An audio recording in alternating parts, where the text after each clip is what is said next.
Yo, yo, yo, what's going on, everybody? It's your boy Dominic Peterson, aka Doug Zone 503, talking all things Oregon football. If you're not following, if you're not subscribed already, go and smash those buttons below to join the Duck Zone family where we're always talking Oregon football. At Duck Zone 503, you guys know what to do. Instagram or Twitter on social media. We've been growing like crazy on there. Appreciate everybody who locked in with me at Duck Zone 503. Simple search. Go hit the follow button. Really appreciate the Doug Zone family and everybody, how we're growing after this 1 year, man. It's been official 1 year of this podcast launching, and it's been a great 365 days of locking in with you guys. Thank you, everybody who's joined the podcast this year. Okay, guys, we got that breaking news yesterday, last afternoon. The time of this recording, it's December 19th, 8:45 a.m. right now. I'd say about 14 hours ago, 15 hours ago, Bo Nix announced he will return for 1 more year here at Oregon. So the Ducks signal caller that had a career year this year in the Heisman conversation before he kind of got that injury against Washington late in that game, definitely turned the sentiment and talk around on his career. He comes and returns to Oregon, a move that I certainly did not see coming, came to a lot of surprise to me, 100%, to a lot of people, I bet, and to certain recruits that we'll talk about later in the show here.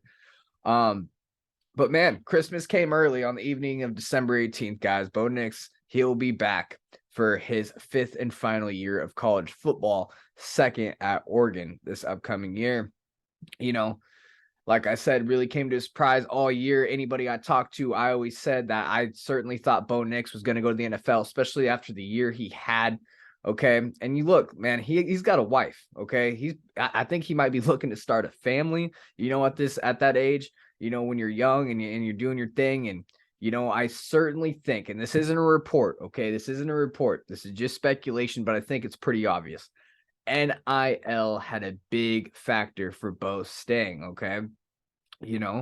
And what does that teach you? Okay, in this day and age, if you're a top transfer prospect at quarterback, if you're a top high school quarterback, and you're looking at where you want to go, what is this Bo Nix story telling you?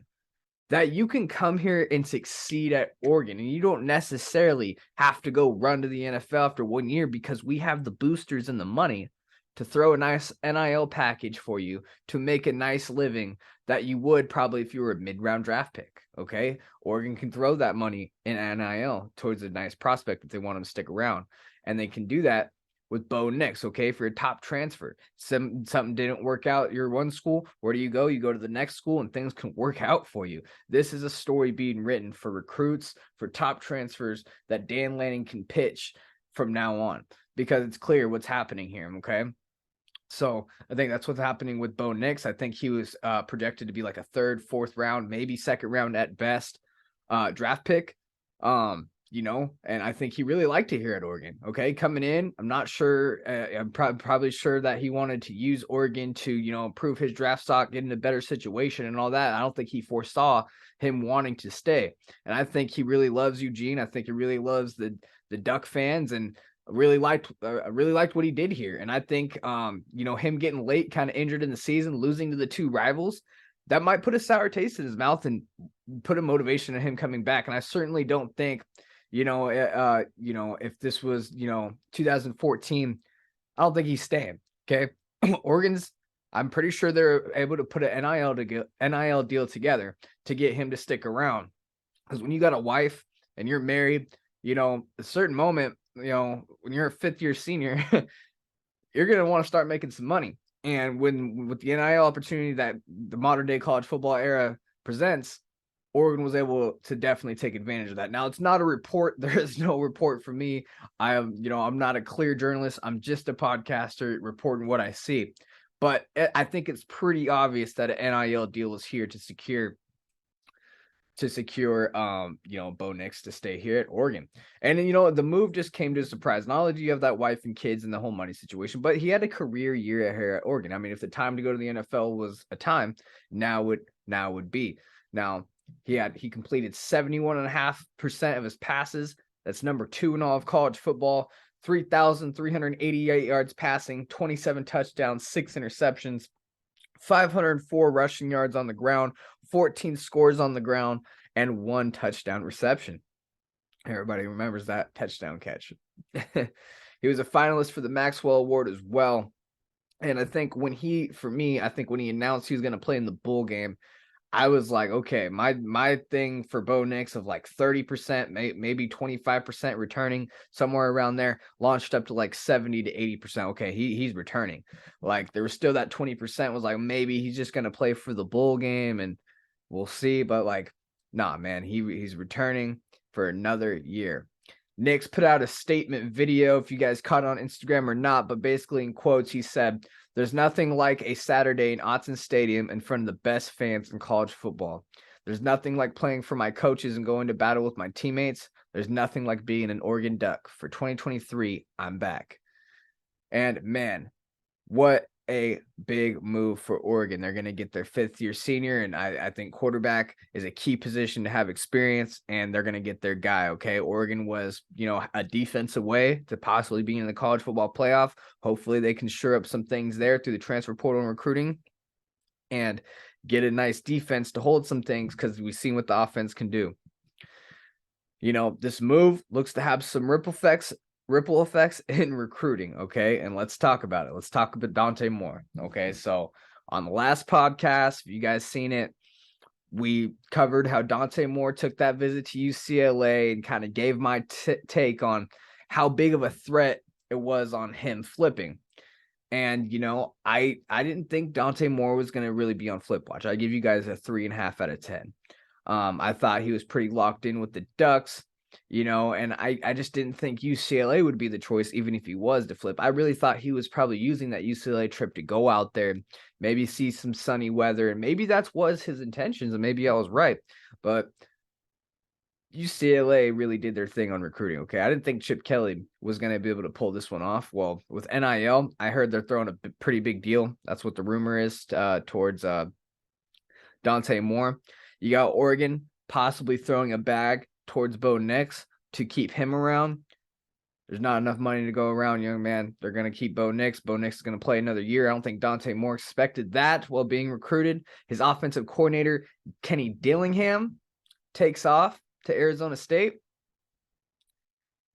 Things kind of just opened up and kind of makes sense for Dante Moore to kind of go to UCLA now. I mean, if he really wants to start, okay? And I really, last podcast, how I kind of broke it down was how important is playtime for Dante Moore. Having this long into his recruiting cycle, and Dante Moore, he's kind of a closed off guy. I talk to recruits, a lot of them, and Dante Moore, he only talks to 1 or 2 guys. So I didn't think Dante Moore was trying to actively get recruited, and even schools were hitting him, I think he was pretty locked in with Oregon. That was my kind of thought by my thesis on him, because I don't have a direct relationship with him, so it's kind of hard to give my analysis or some truth to his recruitment. But I go off sources and reports if I can't directly get to the guy. And there's not a lot of buzz around Dante Moore, okay? This guy's kind of a closed-off kid, does his own thing, and, just finished his football season, and I think he wanted to go see some sunny weather, and while he was doing it, he seen that Bo Nix was coming back, and he got told, like, hey, you can make some good money and start day 1 here. So I think the flip threat is very real for Dante Moore. Especially because Bo Nix is coming back 100%. I think playtime is a big pitch for Dante Moore, and I think that's going to be used UCLA, and I think they're also going to give him a nice NIL deal. And who wouldn't want to play in sunny LA, right? DTR, their starting quarterback, UCLA starting quarterback, he's taking off, so Dante Moore could step right in there. I do think it would be best, my honest opinion, if I was in Dante Moore's corner, not just because I'm an Oregon fan, but dude, go behind Bo Nix, one of the best college football quarterbacks at this time. Go behind him for 1 year, learn, have Will Stein, the offensive coordinator, have Will Stein coach you up for a year while you're on reserve. Watch tape with them, get ready for that next year. And I think that's the best thing for the man. But look, I think Dante Moore can also start day 1 and be successful anywhere he goes. He's that good of a quarterback and that good of a prospect. But I think the best thing for any recruit, really, especially their freshman year, and call me old-fashioned. But I really just think that taking their time, at least 1 year behind the starter, and being a role player, even if you're that good, coming in some snaps, I think that's the best thing for guys at this day and age, in my humble opinion. But what do I know, right? What do I know? But yeah, we'll see what he does. I do think he goes to UCLA. Official flip is on for Dante Moore, unfortunately. And that's not the only flip news that we got to watch out for as Duck fans, okay? Caleb Presley, okay, Oregon commit. Caleb Presley is a 4-star defensive back, 2023 guy. Well, 247 sports director of football recruiting, Steve Wiltfong, has him flipping, and I hate to say this, guys, to Washington. Ugh, right? Dubs down. Well, Presley's 6 foot, 180 pounds. He's the number 19 defensive back in 2023. He's the number 1 player in Washington, number 165th nationally. So we're talking top 200 player here in the nation. And that's coming from 247 Sports, by the way. Oregon was also able to sign the number 1 player from Washington in the 2021 class with Josh Conerly last year. So it looked like Oregon was about to pull it off here. There's still no word. Signing day is vastly approaching. That's probably when he'll make his decision between Oregon and Washington. Josh Conerly is a former teammate of Caleb Presley. They both went to Rainier Beach, so there's a nice connection there. That's part of the big reason why Presley was going to commit to the Ducks, especially with Washington not looking really good at all last year. Well, Washington turned around, actually beat the Ducks this year, and being from Washington, right there where you're from, you can play for your hometown school that you probably watched growing up, as Caleb Presley did. Took an official visit to Washington December 2nd, earlier this month, and that probably put the cat in the bag right there. And they probably pitched, look, we beat Oregon. You could be a part of this. And, he watched Washington struggle, and he can be a part of that come up, right? So that's probably being pitched really hard to Caleb Presley, and his signing day approaches on December 21st. We're going to have to watch where he goes. We're going to have to watch where Dante Moore goes. Those are some big recruits to watch. But it's not all bad news that we got, right? We got Bo Nix coming back, and we can't do this podcast without talking about Khyree Jackson. The Alabama transfer defensive back, Khyree Jackson, has committed to Oregon. Big defensive back pickup here. The 6'3", 198-pounder finished with 14 total tackles and 2 pass deflections in 2 seasons with the Tide. He's entering his 5th year, his fifth senior year. He's a 5th-year senior. Excuse me. Sorry. Jackson has 1 year of eligibility remaining, so it's going to be a one and done, kind of like Christian Gonzalez type deal. Even though Gonzalez could have stayed, but man, the way he played, he's off to the NFL. Now you have a struggling secondary. So I think Jackson's going to come in and probably, start day 1 here at Oregon. This is a big pickup for the cornerback room. Early look at Oregon's 2023 cornerback room. You got Dante Manning, Triquez Bridges there. Khyree Jackson now comes into the fold. Jaleel Florence, real standout freshman this last season. He looks to be something special. You got Avante Dickerson, Kamari Terrell, Darren Barkins, Jaleel Tucker. Then Caleb Presley is one we're going to have to watch, right? I just talked about that. Cole Martin, son of our cornerbacks coach. He's the son of our cornerbacks coach here at Oregon. Colin Gill is the last corner there. So early look at the 2023 DB room there.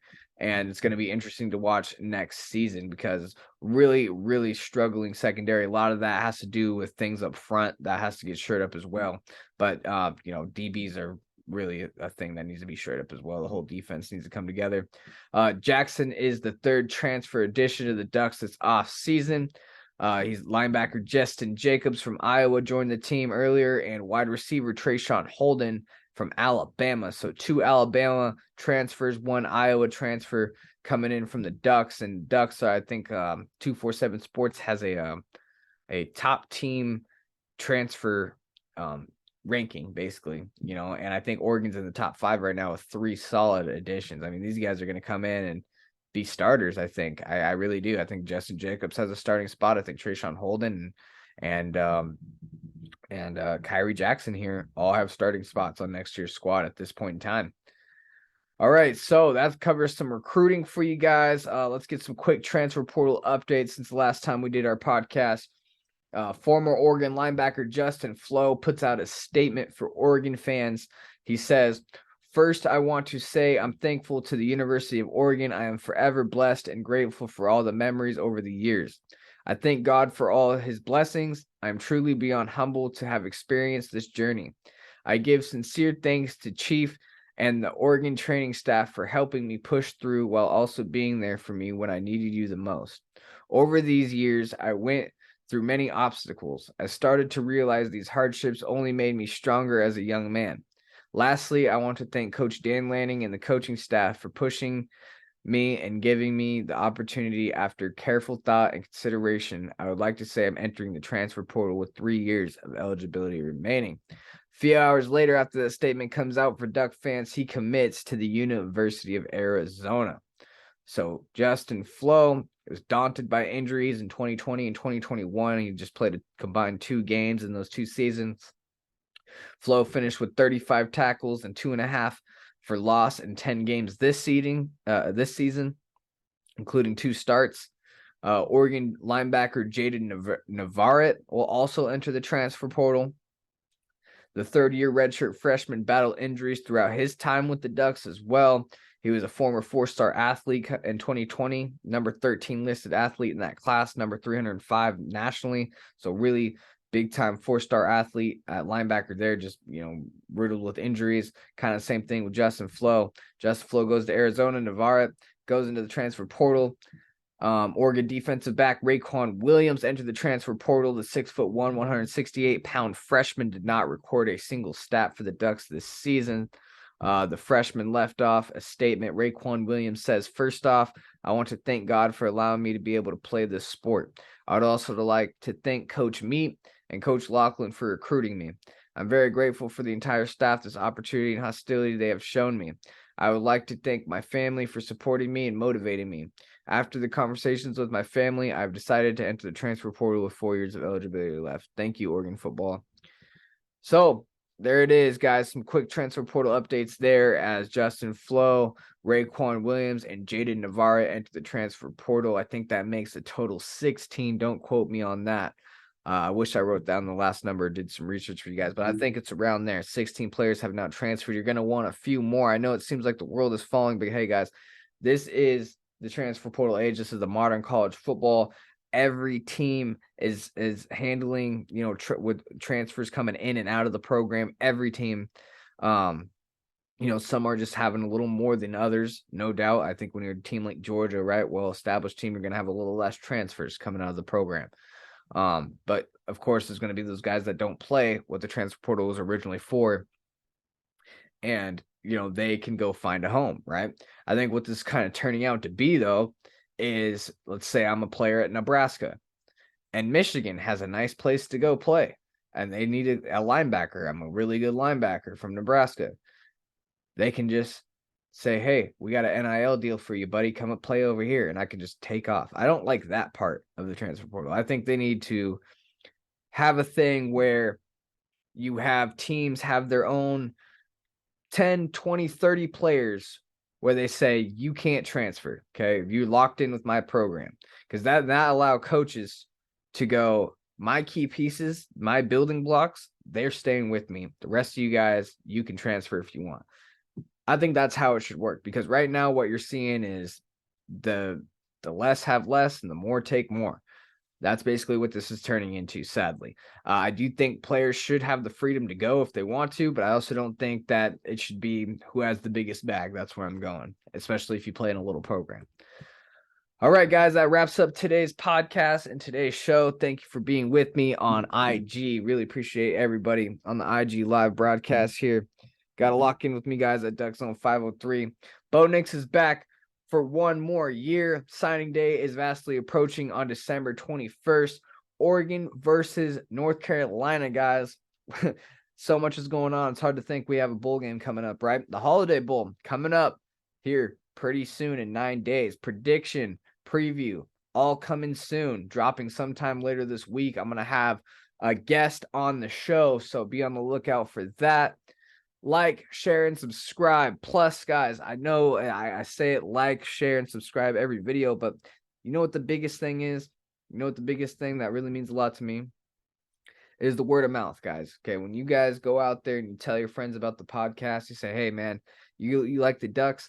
Dude, this guy, he has a dope podcast about the Oregon Ducks. Word of mouth always is the best marketing. I know likes and subscribe, it helps with the algorithm, but hey, guys, really tell your friends about me. As always, guys, really appreciate you guys. It's always go Ducks over here.